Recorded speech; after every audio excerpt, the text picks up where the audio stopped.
नमस्कार दोस्तों, मैं आपका फिर से स्वागत करता हूं अपने यूट्यूब चैनल में जिसका नाम मनु कोचिंग सेंटर। आज हम बच्चों आपके सामने 10वीं क्लास के 2022 से 23, ठीक है ना, 2022 से 23 सत्र के मॉडल पेपर के बारे में बात करेंगे। तो आपको दिखाया रहे होगा स्क्रीन पर प्रदर्शित, ठीक है ना। प्रश्न पत्र कक्षा 10 विषय गणित, समय 3 घंटे 15 मिनट, पूर्णांक है 70। ये पेपर मॉडल पेपर मैंने नेट से डाउनलोड करा है UPMSP से, ठीक है ना, UPMSP से डाउनलोड करा है पेपर। ये आप भी कर सकते हैं इसे। देखते हैं पेपर क्या है मैथमेटिक्स का।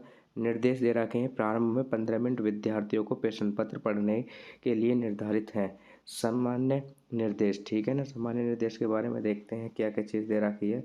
आगे आपको बताया गया है कि सभी प्रश्न करने अनिवार्य हैं। इस प्रश्न पत्र में 2 खंड हैं। जो खंड ए है, खंड ए में से 20 अंक के 20 बहुविकल्प प्रश्न हैं जिनका उत्तर ओमार शीट पर देना है। ओमार शीट पर उत्तर अंकित किए जाने के पश्चात उसे काटे नहीं तथा इरेजर न करें, व्हाइटनर आदि का प्रयोग न करें। आपको ओमार शीट के ऊपर किस चीज़ का, एक तो आपको काटना नहीं है गोला, इरेजर नहीं करनी और वाइटनर का प्रयोग नहीं करना, जिसे बोलते हैं फ्लूइड। आगे देखते हैं दूसरा खंड ब, जिसमें से 50 अंकों को वर्णनात्मक प्रश्न है। इस खंड में कुल 5 प्रश्न हैं। इसके आगे देखते हैं बच्चों, तो ये इसमें लिखा हुआ है प्रत्येक प्रश्न के आरंभ, ठीक है, प्रारंभ में स्पष्ट लिख दिया गया है कि उसके कितने खंड करने हैं। प्रश्नों के अंक उनके सम्मुख अंकित हैं। प्रथम प्रश्न के आरंभ कीजिए और अंत तक, ठीक है ना, करते जाइए। उस प्रश्न, यहाँ पे क्या आएगा बच्चों, यहाँ आएगा प्रश्न। उस प्रश्न पर समय नष्ट मत कीजिए। आपको बच्चों क्या करना है, एक क्वेश्चन शुरुआत करने लास्ट तक करते हो जाना है। अगर आपको कोई क्वेश्चन नहीं आता तो आप बीच में से छोड़ सकते हैं, ठीक है। आगे मैं आपको दिखाता हूँ पेपर, ठीक है। ये लिखा हुआ है आपको, पहला जो खंड है वो होगा, देखो क्या है यहाँ पे, बहुविकल्पीय प्रश्न। पहला विकल्प आपके सामने क्या है, एक परिमेय संख्या का दशमलव प्रसार सदैव होता है। जो परिमेय संख्या होती है, जो P/Q की फॉर्म में होती है, उसको कहते हैं परिमेय संख्या, ठीक है। इसका दशमलव प्रसार कैसा होता है, सदैव शांत होता है, ठीक है। तो ठीक है, दूसरा ऑप्शन पढ़ते हैं क्या लिख रहा है, एक शून्योत्तर, ठीक है ना, परिमेय संख्या और एक अपरिमेय संख्या का गुणनफल होता है। मतलब बच्चों क्या करना चाहिए, परिमेय संख्या जैसे मैंने लिखी है आपके सामने, जैसे मैंने लिख दिया 2 में, ये 2/1 ये परिमेय संख्या है, इसमें एक मैंने अपरिमेय संख्या की गुणा कर दी, ठीक है। तो जब परिमेय संख्या के अपरिमेय संख्या गुणा करते हो तो क्या आता है, सदैव 2/√3। तो परिमेय संख्या की जब अपरिमेय संख्या गुणा होती है सदैव क्या आता है, सदैव एक अपरिमेय संख्या आती है। इसलिए ऑप्शन नंबर 1 इसका सही है। आगे देखते हैं, रेखाओं x बराबर 0, 2x प्लस का 3y प्लस के 12 का प्रतिच्छेद बिंदु। हमें बताना प्रतिच्छेद बिंदु क्या होगा बच्चों इसका। तो प्रतिच्छेद बिंदु निकालना कोई दिक्कत नहीं है। देखो मैं आपको बताता हूँ कैसे निकालना है आपको। ये इक्वेशन लिखी हुई है आपके सामने, 2x प्लस का 3y और इजिकल टू में 12, ठीक है। जब आप x की जगह 0 रखोगे, ठीक है ना, x की जगह क्या रखोगे 0, तो 2 × 0 प्लस के 3y और इजिकल टू में 12, ठीक। तो आप देख रहे होगे तो ये 0 बन जाएगा, 2 की मल्टीप्लाई 0 में 0 होगा, इजिकल टू 12।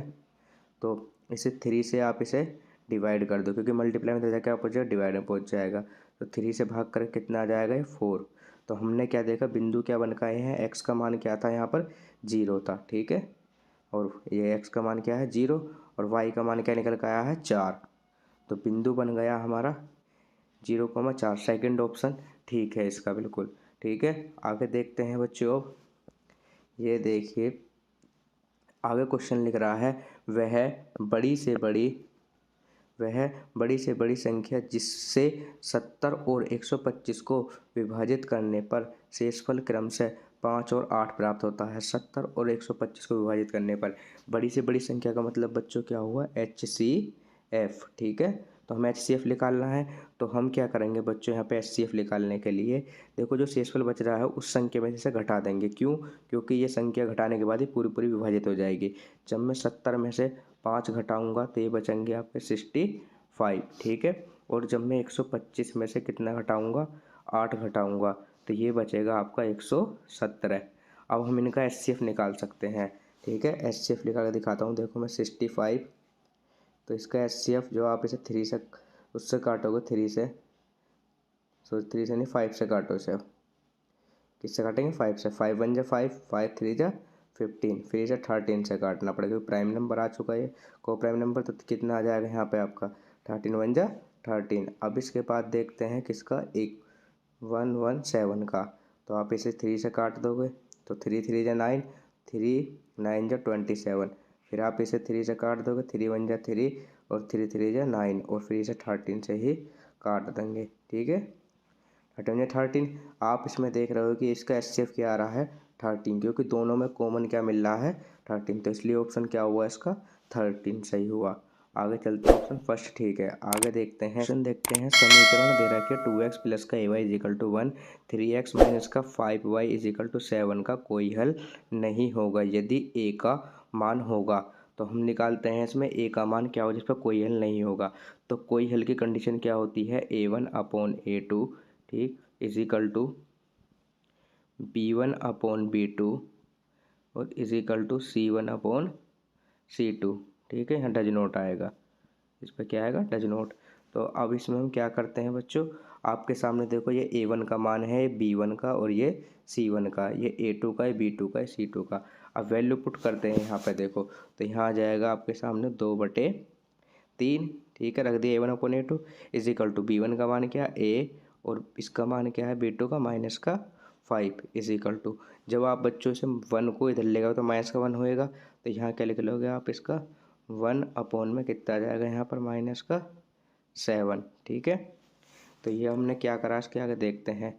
तो यहाँ जो वैल्यू मल्टीप्लाई करोगे आप इसकी, तो ये 2 5 से कितना हो जाएगा 10 माइनस का, और ये हो जाएगा 3a। ठीक है, और जब ये मल्टीप्लाई में डिवाइड में पहुंचेगा तो ये कितना हो जाएगा, a बराबर ये जो आ जाएगा आपका माइनस का 10 अपॉन में 3 आ जाएगा माइनस का। तो ऑप्शन कौन सा ठीक होगा, इसका थर्ड ठीक होगा। ठीक है, आगे देखते हैं बच्चों, अब क्वेश्चन देखते हैं 6, द्विघात समीकरण 2x माइनस का 4x प्लस के 3 के बारे में निम्न कथनों पर विचार कीजिए। तो आपके सामने फॉर्मूला रहेगा इसमें बी स्क्वायर माइनस का 4ac। ठीक है, तो b का मान क्या है यहाँ पर माइनस का 4, तो इसका स्क्वायर कर देंगे, और माइनस का 4, और e का मान क्या होगा बच्चों, a का मान होगा आपके सामने 2, और c का मान क्या होगा 3। ठीक है, वो आप 4 चौक 16 होएगा। ठीक है, 4 दूनी 8 और 8 दिया 24, और जब बच्चों आप 16 में से 24 में से 16 घटाओगे तो बचेंगे माइनस के 8। ठीक है, और जो माइनस के ये 8 बचे हुए हैं, तो आप देख रहे हो कि ये क्या होता है, इस पे क्या होंगे, दिए गए समीकरण के मूल शून्य से कैसे हैं, ये कम है, शून्य से कैसी वैल्यू है, ये कम है शून्य से वैल्यू ये, और आपके कैसे होंगे मूल, समीकरण का कोई मूल वास्तविक नहीं होगा। ठीक है, तो आगे देखते हैं बच्चों, अब इसके आगे ऑप्शन दिए होंगे, उन्हें देखते हैं क्या दे रखे हैं ऑप्शन। तो देखते हैं, ये रहे, तो ऑप्शन कौन सा ठीक होगा इसमें से, ए और बी सही है, तो ऑप्शन जो है आपके समय इसमें ये ठीक है। आगे क्वेश्चन देखते हैं 7, ए ओ बी एक आयत है जिसके 3 शीर्ष क्रम से 0,3 शीर्ष दे रखे हैं। ठीक है, तो ये क्या है, एक आयत हो गया, और इसके बिंदु दे रखे हैं, इनने ए दे रखा है, फिर उसके बाद ए के बाद ओ दे दिया, फिर ओ के बाद आपको बी दिया है, बी के बाद सी दिया है। तीनों पॉइंट आपको दिखाई दे रहे हैं। ए का जो वैल्यू दे रखी है वो क्या दे रखी है 0,3। ठीक है, ई का पॉइंट भी क्या है 0,3, और इसका पॉइंट क्या दे रखा है इसने 5,0। तो अब करेंगे क्या बच्चों, ये विकर्ण होता है इसका, ये विकर्ण है। ठीक है, तो हम विकर्ण की हमें क्या पूछिए इसने, इसका विकर्ण ज्ञात करना है, तो हम यहाँ से निकालते हैं ए बी। ठीक है, ए बी का जो फॉर्मूला होता है, अंडर रूट में क्या होता है x2 माइनस x1 का whole square plus y2 minus y1 का होल स्क्वायर। ठीक है, तो अब इसमें हम देखते हैं जो अंडर रूट में, अब देखो बच्चों क्या होता है इसके अंदर, अब वैल्यू आप इसे x1 मानते हैं, इसे y1 मानते हैं, इसे x2 इसे y2। ठीक है, नहीं तो आपका जो फॉर्मूला है x1 y1 और x2 y2, तो ये आ जाएगा 5 माइनस 0 का होल स्क्वायर, और प्लस के ये आ जाएगा आपका 0 माइनस 3 का होल स्क्वायर। तो नीचे करते हैं, देखो बच्चों अब कितना आ जाएगा यहाँ पर, ये आ जाएगा आपका 25, और प्लस का यहाँ आ जाएगा 9, और 25 और 9 आप जोड़ोगे जब तो कितने बैठेगा, 34, कितने बैठेगा 34। तो ऑप्शन नंबर थर्ड ठीक है इसका, कौन सा ऑप्शन नंबर आएगा बच्चों, थर्ड ठीक होगा ऑप्शन नंबर। आगे देखते हैं सवाल। तो आगे बच्चों क्वेश्चन देखते हैं 8। यदि समीकरण एक्स स्क्वायर के एक्स माइनस के 5/4 इक्वल टू 0 का एक मूल कितना है? 1/2। तो के का मान है, अभी 4 ऑप्शन दिखाई दे रहे हैं, 2 होगा, माइनस का 2, या 1/4, या फिर 1/2। ठीक है, तो अब मैं दिखाता हूँ हल करके आपको क्वेश्चन को। समीकरण क्या लिखी हुई थी आपके सामने? एक्स स्क्वायर प्लस का के एक्स और माइनस का 5/4 इज इक्वल टू में 0 था। तो बच्चों ये जो मूल दे रखा है आपको, ये किसका मान है? ये आपका x का मान है। ठीक है, यहाँ रखते हैं, तो 1/2 का क्या हो जाएगा यहाँ पर? स्क्वायर प्लस के x का मान, फिर से यहाँ पे 1/2 और माइनस का एक चल रहा है 5/4 इज इक्वल टू में 0 आ गया। तो हम क्या करेंगे, यहाँ जो हो जाएगा k/2 इसे ही रख लेंगे, और ये उधर जाकर कैसे हो जाएगा? प्लस का। ठीक है, ये माइनस का तो हो जाएगा प्लस का, और ये जो होएगा ये हो जाएगा माइनस का आपका। ठीक है, -1/4। और जब आप इसका एलसीएम लेोगे तो ये कितना आ जाएगा आपका सामने? 5 माइनस का 1/4। ठीक है, और ये k/2 चल रहा है इधर। तो अब क्या करेंगे, 5 में से 1 जाएगा तो कितना बचेगा? 5 में से जब 1 जाएगा तो ये बचेगा आपका 4/4। ठीक है, तो 4 से 4 कट जाएगा, और ये 2 इनका डिवाइड में हो जाएगा मल्टीप्लाई में, तो के का मान कितना आ जाएगा? के का मान आएगा बच्चों आपके सामने 2। ठीक है, तो ये उसका ऑप्शन कौन सा ठीक हुआ? ये ऑप्शन फर्स्ट ठीक है। आगे देखते हैं बच्चों, क्वेश्चन नंबर आपका कौन सा है? 9वां। दो त्रिभुज समरूप होते हैं। समरूप त्रिभुज की 2 शर्त होती हैं बच्चों। जो उनकी भुजा होती हैं वे कैसी होती है? समानुपाती। ठीक है, जैसे AB/DE। ठीक है, 2 त्रिभुजों की क्या होती है? संगत कोण बराबर होते हैं, और उनकी संगत भुजाएं कैसी होती है? समानुपाती। ठीक है, अगर आपसे पूछता है यहाँ पर सर्वांग समता, तो संगत कोण क्या होंगे? बराबर होंगे, भुजा भी क्या होंगी? बराबर होंगी। इसलिए इसके दोनों ऑप्शन ये क्या हुए? सही हुए। तो क्या कौन सा ऑप्शन आएगा इसका? उपरोक्त दोनों सही है। आगे देखते हैं बच्चों क्वेश्चन आपके सामने। यहाँ क्या लिखा हुआ है? एक समकोण त्रिभुज ABC में कोण सी समकोण है। AC 3 सेंटीमीटर और BC 4 सेंटीमीटर। बिंदु C से जाने वाली माध्यिका की माप ज्ञात करनी है। एक समकोण त्रिभुज बना लिया मैंने आपके सामने। ठीक है, जिसमें ये बता रहा 90 डिग्री है, ये है C आपका। ठीक, उसमें बता रहा है आपको बच्चों ये BC का मान। ठीक है, तो B अगर मैं यहाँ लिखता हूँ तो कितना है? 4, और C और A का मान, तो A का मान कितना हो गया? 3 हो गया। ठीक है, तो ये कितना होगा? आप पाइथागोरस में लगाते 5 आएगा। ठीक है, किस प्रकार से देखते हैं? देखो इस प्रकार से, अंडर रूट में आपको पता है कर्ण का स्क्वायर बराबर क्या होता है? आधार का स्क्वायर। ठीक है, आधार का स्क्वायर करोगे तो 16 आएगा, और प्लस ये कितना आ जाएगा? 9 आ जाएगा, 3 का स्क्वायर। तो ये कितना हो गया आपका? अंडर रूट में 25, और 25 किसका वर्ग होता है? 5 का। तो हम क्या सीखे? 5 आ गया। अब हमें निकालनी क्या है इसकी बच्चों? माध्यिका। जो माध्यिका निकालनी है, तो हम क्या कर देंगे? ये जो 5 आया है इसका डिवाइड कर देंगे 2 से। ठीक है, 2 से इसे काटो तो कितना आएगा? ये 2.5 आएगा। ठीक है, तो 2.5 ये ऑप्शन ठीक है। अब अगला क्वेश्चन देखते हैं बच्चों, क्या है? इसमें लिखा हुआ है एक समचतुर्भुज के विकर्णों की लंबाई 16 सेंटीमीटर और 12 सेंटीमीटर है। समचतुर्भुज की भुजाओं की लंबाई ज्ञात करनी है हमें। ठीक है, एक जो समचतुर्भुज होता है उसकी आकृति होती है आपकी इस प्रकार के। ठीक है, इसकी जो भुजा होती हैं ये क्या होती हैं? इसके विकर्णों की लंबाई दे रखी है इसमें। ठीक है, एक लंबाई कितनी है आपके सामने? 16 है, और एक कितनी है आपके सामने? ये 12 है। ठीक है, तो हम क्या करेंगे? विकर्ण जो है समकोण पर काटता है, तो ये भुजा कितनी होगी? 6। ये भुजा 8 होगी। फिर से बच्चों, अब जैसे ही समकोण के सामने क्या होता है? कर्ण होता है। ठीक है, तो आप इसके कर्ण निकालोगे। ठीक है, ये भी 90 डिग्री पर काटेगा इसका, तो ये आप इसे निकाल लो भुजा को, चाहे इसे निकाल। ठीक है, बात देखिए, तो कर्ण का फॉर्मूला मैंने अभी आपको बताया था, अंडर रूट में आधार का स्क्वायर। ठीक है, कर्ण ये तो कर्ण होगा, तो आधार का स्क्वायर कितना हो जाएगा बच्चों? 8 का स्क्वायर। ठीक है, और प्लस 6 का स्क्वायर। तो आप देख रहे हो कितना आ रहा है? 8 का स्क्वायर होता है 64, और 6 का स्क्वायर होता है 36। ठीक है, तो ये कितना हो गया? 36, और ये 64 हो गया 100, और 100 किसका वर्ग होता है? 10 का।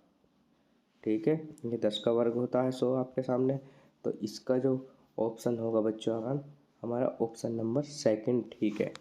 ठीक, आगे देखते हैं दो समरूप त्रिभुजों की भुजाओं कितनी है 4:9 के अनुपात त्रिभुज की क्षेत्रफलों का अनुपात क्या होगा। अगर किसी भी त्रिभुज के क्षेत्रफल का अनुपात पूछता है, ठीक है, क्षेत्रफल का जो अनुपात होगा बच्चों आपके भुजाओं के वर्गों, जो भुजा होती है उसके वर्ग के बराबर होता है। जैसे 4/9 दे रखा है ना, तो आप क्या कर दोगे, इनका बस स्क्वायर कर देना है आपको। 4 चौक 16 और 9 9 जा 81, ठीक है।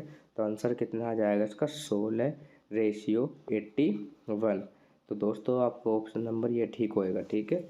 16 कितना आ जाएगा 81। आगे देख आते हैं सवाल को, देखो आगे चलते हैं। सवाल नंबर कौन सा है आपका 13।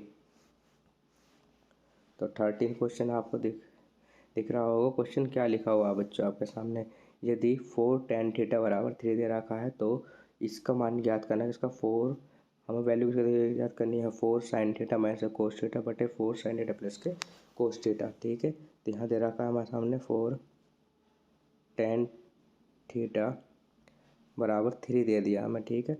अगर हमें tan थीटा का मान निकालते हैं तो बच्चों क्या आता है 3/4 आता है। तो जो वैल्यू लिखी हुई है 4 sin थीटा माइनस का कोस थीटा और बटे में आपको दे रखा है 4 sin थीटा प्लस के कोस थीटा। तो बच्चों आप इसको से tan बनाना है। tan का फॉर्मूला होता है sin अपॉन कोस। डिवाइड करोगे आप इसे कोस से डिवाइड कर दोगे, अंश को भी हर को भी। जब कोस से डिवाइड करोगे तो वैल्यू क्या बन के आएगी 4 tan थीटा, ठीक है, माइनस का 1 बटे, ठीक है, यहाँ बन के आएगा 4 tan थीटा और प्लस का 1, क्योंकि फॉर्मूला होता है tan थीटा का sin थीटा बटे कोस थीटा। तो tan थीटा का मान क्या है 3/4। तो 4 इंटू कितना आएगा 3/4 और माइनस का 1, 4 से 4 कट जाएगा, वही पद नीचे आने वाला है 4 इंटू 3/4 और प्लस का 1, ठीक है। तो यहाँ 4 से 4 ये कट जाएगा। तो आप देख रहे हो यहाँ पे वैल्यू क्या बची 3, यहाँ पे वैल्यू बची आपकी 3 माइनस का 1 बटे, ठीक है, और यहाँ बचा 3 प्लस का 1, 3 प्लस का कितना बचा 1। तो यहाँ कितना बचेगा 2 और यहाँ कितना बचेगा 4, ठीक है। इसे काटोगे आप तो 1/2 आ जाएगा। तो 1/2 कौन सा ऑप्शन है, थर्ड ऑप्शन आपका सही है। तो आगे देखते हैं बच्चों, इसका ऑप्शन थर्ड ठीक है 1/2, ठीक। और इस टाइप का जो क्वेश्चन आपका आएगा, अब देखते हैं 14वां क्वेश्चन जो है आपका। 14वां क्वेश्चन में क्या दे रखा है साइन 75 दे रखा है बच्चों आपको, और बटे में क्या दे रखा है कोस 15। अगर बच्चों आपको आपके सामने कभी भी ऐसा क्वेश्चन दिखाई दे जाए जिनका दोनों का योग 90 डिग्री हो, ठीक है, क्या हो इनका योग 90 डिग्री, तो आपको करना कुछ नहीं है, उसका आंसर सदैव 1 आएगा। कैसे आएगा देखते हैं हम। देखो जैसे कि हम इसे खोलेंगे साइन, कैसे खोलेंगे 90 है माइनस 15, ठीक है, तभी तो पिछहत्तर बचेंगे बटे में कोस 15। तो आप इसका फॉर्मूला देख रहे हो आगे, तो ये कितना आ गया कोस 15 और बटे में क्या था कोस 15, ठीक है। तो कोस 15 से कोस 15 कट गया, तो आंसर क्या आया इसका 1 आया इसका आंसर, ठीक है। तो आपको अगर इस टाइप का क्वेश्चन देखता है तो सीधा आंसर उसका 1 होता है। आगे देखते हैं बच्चों क्वेश्चन के बाद।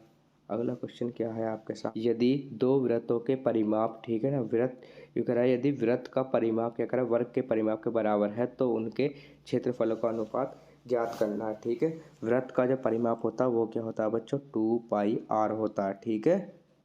और वर्ग का परिमाप क्या होता है आपके सामने 4a, ठीक है। अगर मैं जैसे काटता हूँ तो 2 टाइम कट जाएगा, ठीक है। और यहाँ से a का मान निकालता तो कितना है बच्चों πr/2। कैसे, ये वाला 2 कहाँ पहुँच जाएगा तो डिवाइड में, ठीक है। उसके आगे क्वेश्चन कह रहा है तो उनके क्षेत्रफलों का अनुपात ज्ञात करो। तो हम ध्यान से रखते हैं कि इसका पहले वृत्त का क्षेत्रफल क्या होता है πr² और बटे वर्ग का क्षेत्रफल क्या होता है बच्चों बताइए, वर्ग का क्षेत्रफल होता है a का स्क्वायर, ठीक है। अब हम यहाँ पे a का मान रख देंगे, ठीक है। तो कितना हो जाएगा πr² बटे a का मान है πr, ठीक है, बटे 2 का होल स्क्वायर, ठीक है, क्योंकि यहाँ पे क्या लगा हुआ है होल स्क्वायर। तो जब आप इसे सोल्व करोगे तो कितना आएगा यहाँ πr का स्क्वायर और इंटू ये 2 2 जा 4 ऊपर पहुँच जाएगा, ठीक है बच्चों। यहाँ पाई का स्क्वायर आएगा और एक क्या आएगा r का स्क्वायर। तो r² से r², एक पाई से एक पाई कट जाएगा, ऊपर बचेगा बच्चों आपके सामने 4 और ये इसका मान रख देंगे पाई का 22/7। तो 7 पहुँच जाएगा ऊपर और 22 रह जाएगा नीचे। तो 2 से काटोगे 2 2 जा 4 और यहाँ कट जाएगा 11 बार। तो तो 2 7 जा तो 2 × 7 और बटे 11। तो आपको पता है 2 7 जा कितने 14 बटे, ठीक है ना, कितना आ गया आपके सामने। मैं इसे थोड़ा सा 14 बटे में कितना आएगा 11 आ जाएगा, ठीक है। तो 14 बटे में 14 रेशियो 11 कहाँ है, ये सेकंड ऑप्शन आपका बिल्कुल सही है। तो सेकंड ऑप्शन आपका क्या हुआ, बिल्कुल सही हुआ ये वाला, ठीक है। मैंने आपको करके दिखा दिया। आगे दो गोलों के आयतनों का अनुपात इतना दे रखा है आपको 64:70 है। तो पृष्ठ क्षेत्रफलों का अनुपात ज्ञात करना है। तो गोले का आयतन हमने मान लिया पहले का V1, दूसरे क्या मान लिया V2। आयतन दे रखा है ना 64/27, ठीक है 27। अब देखते हैं फॉर्मूला होता है बच्चों 4/3 पाई, ये कांस्टेंट है तो R1 की क्यूब, ठीक है। यहाँ आ जाएगा 4/3, ये आ जाएगा पाई R2 की क्यूब। और यहाँ चल रहा है आपको 64, आपको पता है 4 का क्यूब होता है, और ये किसका क्यूब होता है 3 का क्यूब होता है। तो मैं इसे होल क्यूब लिख सकता हूँ, ठीक है। तो ये 4/3 पाई ये कट जाएंगे, यहाँ आ जाएगा R1/R2 की होल क्यूब बराबर में 4/3 की होल क्यूब। तो 3 क्यूब होल क्यूब से होल क्यूब खत्म। तो यहाँ क्या आ जाएगा बच्चों, R1/R2 की जो वैल्यू है वो कितनी आ गई 4/3 आ गई। और हमें वैल्यू पता है, पृष्ठ क्षेत्रफलों का अनुपात पूछा है। गोले का पृष्ठ क्षेत्रफल क्या होता है 4 पाई R1 का स्क्वायर, इसका होता है 4 पाई R2 का स्क्वायर। 4 पाई से 4 पाई खत्म। जब बच्चों आप R1/R2 का मान रखोगे, कितना R1/R2 का मान 4/3, ठीक है। यहाँ रखोगे 4/3, और इसका जब स्क्वायर करोगे आप तो कितना आएगा 16/9, ठीक है बच्चों, कितना आएगा 16/9। तो 16:9 कहाँ है इसमें, 16:9 देखो ये रहा third option, 16:9 sorry fourth option है। मैं आपको दिखाता हूँ साफ करके 16:9, ये आपका इसका क्या आएगा 17 क्वेश्चन नंबर है। इस पर लिखा हुआ है 1 से 10 तक की धनात्मक विषम संख्याओं का समांतर माध्य। 1 से 10 तक की धनात्मक विषम संख्याओं का समांतर माध्य क्या होगा बच्चों, विषम संख्या होती है 1 होएगी, फिर 3 होएगी, फिर 5 होएगी, फिर 7 होएगी, फिर उसके बाद 9 होएगी, ठीक है। और बटे में क्या आ जाएगा आपके सामने 5, क्योंकि 1 2 3 4 5 संख्या है। फॉर्मूला क्या होता है, पदों का योग बटे पदों की संख्या। ये विषम संख्या है, 5 संख्या है, इन्हें सभी जोड़ने का कितना आएगा आपके सामने 25, और बटे में ये कितना जाएगा 5, उससे काटो तो कितना आ जाएगा 5, ठीक है। इसका ऑप्शन क्या होगा 5। आगे देखते हैं इसका ऑप्शन है क्या, चौथा ऑप्शन, ठीक है ये 5। तो आगे देखते हैं माध्यिका को आलेख्य विधि द्वारा निम्न में से प्राप्त किया जाता है, त्वरण के द्वारा प्राप्त किया जाता है, ठीक है। ऑप्शन फर्स्ट है, ठीक है। आगे देखते हैं बच्चों कुछ परीक्षणों के माध्य दे रखा है ना 27, बहुलक 45 और माध्यिका दे रखी है, आपको पूछ रहा क्या होगी, ठीक है। इसका जो फॉर्मूला होता है देखो बच्चों, बहुलक को लिखते हैं MO से = ठीक है 3, ये होती है आपकी माध्यिका मतलब ME, और माइनस का होता है 2 समांतर माध्य, ठीक है। तो मैंने शॉर्ट ट्रिक में करा है, आप देख सकते हैं इसका मान कितने रखा 45, और इसकी वैल्यू क्या दे रखी है आपके सामने, हमें माध्यिका का मान निकालना है, ठीक है। और इसका मान क्या है -2 इंटू इसका मान कितना दे रखा है आपको, हम 27 दे रखा है, ठीक है। और इसकी जो गुणा को 27 दूनी कितने होंगे 54, तो 45 ये माइनस का है, ठीक है वैल्यू, ये वाली वैल्यू से माइनस के गया प्लस की हो जाएगी। तो ये कितना हो जाएगा आपका सामने 54, और = ये हो जाएगा 3ME, ठीक है। ME का मतलब माध्यिका है। जब आप इसे जोड़ोगे तो जोड़ के आएगा आपका 99, और = क्या लिख रहा है 3ME, और जब आप इसे 3 से इसे काटो तो कितना आएगा यहाँ पर 33। तो इसकी माध्यिका क्या हो जाएगी 33, ठीक है बच्चों। तो इसका जो ऑप्शन होगा कौन सा, ये ऑप्शन थर्ड ठीक होगा। आगे देखते हैं इसके बाद 19 20, ये बच्चों आपका लास्ट क्वेश्चन है इसका, ठीक है। तो लास्ट क्वेश्चन क्या है, वर्गीकृत आंकड़ों की, ठीक है ना, से अधिक प्रकार की और कम प्रकार के संचय बारंबारता वक्रों के प्रतिच्छेद बिंदु के क्या रहा भुज से आंकड़ों से प्राप्त होने को क्या कहते हैं, माध्यक बोलते हैं। उसे क्या बोलते हैं बच्चों, माध्यक, ठीक है। तो ये आपने देखा है, ये मैंने आपको सारे विकल्प जो है 20 के 20 बता दिए हैं, सोल्व कर कैसे होंगे दोस्तों, है आपको खंड पे, ठीक है। 20 ऑप्शन हो चुके हैं। इसमें कह रहा है 2 क्रमागत धनात्मक पूर्णांकों का गुणनफल 2 से विभाज्य है, यह कथन सत्य है, यह सत्य कारण दीजिए। कोर्ट का क्वेश्चन दे रखा है, इसकी वीडियो 2 से पार्ट 2 में डालूंगा मैं, ठीक है बच्चों। पार्ट 2 आप कमेंट कर देना सर, आप पार्ट 2 डाल दीजिए, तो मैं कि इसका सॉल्यूशन पूरा आपको पार्ट 2 में डाल दूंगा, ठीक है। अगला क्वेश्चन दे रखा है, एक शंकुआकार बर्तन के आंतरिक व्यास दे रखा है, ऊंचाई दे रखी है, पानी से भरा हुआ डाला जाता है बेलनाकार पात्र में, ठीक है। तो इसके आगे देखते, इसके आगे ये क्वेश्चन है आपका, ठीक है। तो इसमें आप क्या देख रहे हो, डाले गए पानी की ऊंचाई ज्ञात करनी है। ये क्वेश्चन आपका किससे आया है, समांतर माध्य से। ये इसमें क्या दिए, वर्ग अंतराल दे रखे हैं और ये बारंबारता दे रखी है, ठीक है। तो माध्यिका के आपको समांतर माध्य के फॉर्मूले याद करने हैं और इन्हें किया गया में क्या करना है, इनका समांतर माध्य मान निकाल के गुणा करके इन्हें ऐड करके मैं इसे क्वेश्चन करा दूंगा आपको, ठीक है। उसके बाद पार्ट 2 में, परंतु फिर ये रेखाखंड के अनुपात विभाजित करता है, के का मान पूछ रहा, संदेह किया है। उसके आगे क्वेश्चन देखते हैं बच्चों, ये आगे क्वेश्चन दे रखा है, ग्राफीय विधि से जांच करना रैखिक समीकरण को, ठीक है ना। समीकरण दे रखा है, ग्राफीय विधि से हल करो इनका। संख्याओं का वर्गों का अंतर इतना, छोटी संख्या बड़ी संख्या के 8 गुने संख्या ज्ञात कीजिए। 4 अंक का प्रश्न है, ठीक है। उसके आगे दे रखा 4 सेंटीमीटर त्रिज्या के 6 सेंटीमीटर त्रिज्या संकेंद्रीय वृत्तों को स्पर्श करने वाली रचना की लंबाई की माप करनी है। कितने का, आपका 4 नंबर का, ठीक है।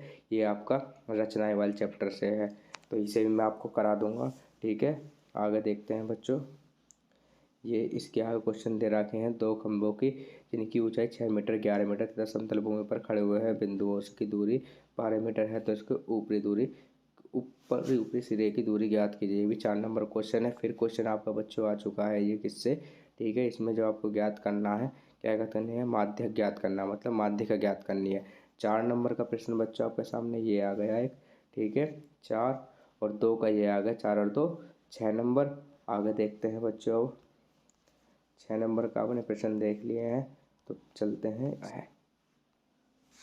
तो नीचे दिए गए किस में दे रखा है, इसका माध्यक दे रखा है, इसने एक्स वाई का मान पूछ रहा है। तो 6 नंबर पीछे हो गए थे, 4 नंबर, ये टोटल 10 नंबर का आपका किस में आता है, स्टैटिक्स में से, ठीक है, जिसे बोलते हैं सांख्यिकी, ठीक है। तो आपको ये बच्चों चैप्टर जो है बहुत ही ध्यान से मजबूत तरीके तैयार करके जाना है, ठीक है। बिल्कुल भी टफ नहीं है। आपको इसमें समांतर माध्य, माध्यिका और बहुलक 3 ये टॉपिक पढ़ के जाने हैं और आपके 10 नंबर पक्के, ठीक है। उसके बाद देखते हैं, 2 समीकरण दे रखी है, क्या करनी है हमें, ये हल करनी है, ठीक है। और या फिर इसकी जगह आप क्वेश्चन कर सकते हो, अगर आपको ये नहीं करना तो ये क्वेश्चन दे रखा है इसने किसना, 3 वर्ष पूर्व, ठीक है ना, रहमान की आयु वाला क्वेश्चन, 5 वर्ष, उसके पश्चात योग कितना था, 1/3 था, वर्तमान आयु ज्ञात करो।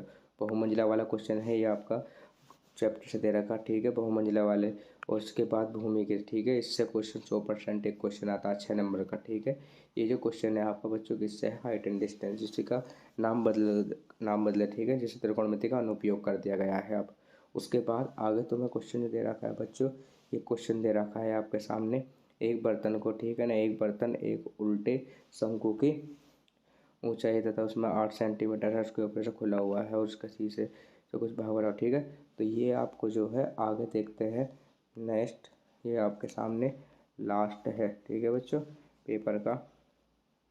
तो इसमें से कह रहा है, इसमें क्वेश्चन कौन से चैप्टर से आया हुआ है, ये आपका संबंध, ठीक है नहीं, ये आ रहा है गोले, आ रहा है गोलियाँ जिनमें से 0.5 का त्रिज्या डाल जाती है, चौथाई पानी भर डालने पर संख्या ज्ञात कीजिए, कितनी गोले ले, गोले को पिघलाकर, ठीक है, कांच का ये बनाया गया व्यास की लंबाई। ये क्वेश्चन भी आपको कितने नंबर का है, 6 नंबर का। आप बच्चे पढ़ लेना क्वेश्चन को, ठीक है, क्योंकि वीडियो बहुत लंबी हो चुकी है।